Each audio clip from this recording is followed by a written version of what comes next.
হবে ভৈলা বিহাৰ শীত পাই দানবে দেব দিলা ধাৰ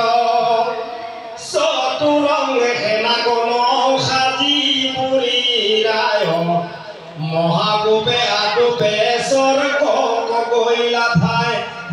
দেখি গতি দশ শহীদে যুদ্ধ দিল দেৱদান পৰঘুৰ সংগ্ৰাম মিল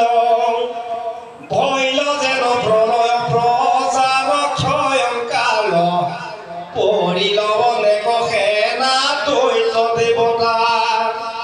দেৱৰ শৰত যিটো দৈত যায় মৰি শুক্ৰে জীয়া অন্ততাক সঞ্জীৱনী কৰি স্মৰণ মাত্ৰকে যেন উঠিব সেজাগি অস্ত্ৰ ধৰি যায়